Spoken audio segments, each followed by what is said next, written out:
Kilat News Updates. Mga balita ngayon, 8 impormante ginawaran ng cash reward sa tagumpay na operasyon kontra droga. Pagdami ng foreign fishing vessels sa Batanes, ikinababahala. Pagtuturo ng Korean language sa mga pulis, isinusulong para tugunan ang krimen laban sa mga banyaga.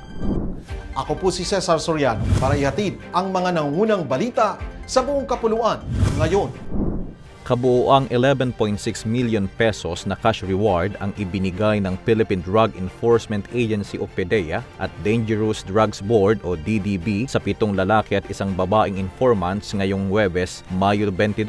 Pinangunahan na PDEA Director General Isagan Neres, DDB Chairperson Oscar Valenzuela ang awarding ceremony sa PDEA National Headquarters sa Quezon City. Ayon sa ahensya, ang mga impormante ay nakatulong sa matagumpay na operasyon laban sa illegal na droga sa iba't ibang panig ng bansa. Ang pagbibigay ng gantimpala ay bahagi ng Operation Frybait Eye, isang confidential reward program ng gobyerno para sa mga nagbibigay ng impormasyon laban sa drug syndicates.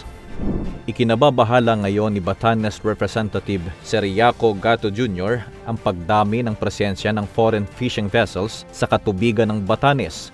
Ito'y matapos makatanggap ang kongresista ng reports sa mga iligal na barko ng Taiwan na nangingisda sa kanilang lugar na nahuli at pinakawalan.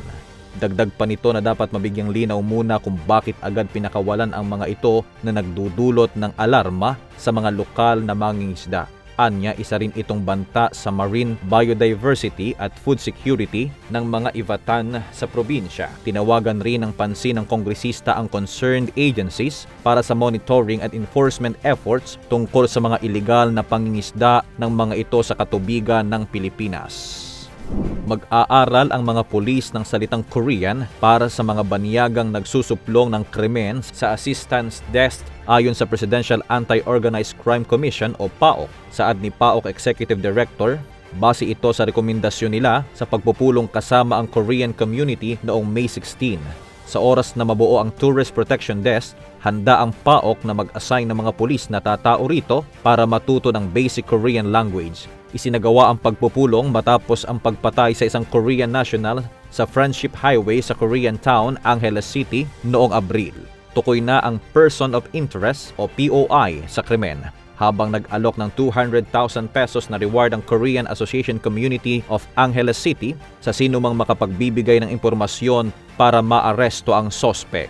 Para sa Kidlat News Channel, ito si JP Adaw, nag-uulat.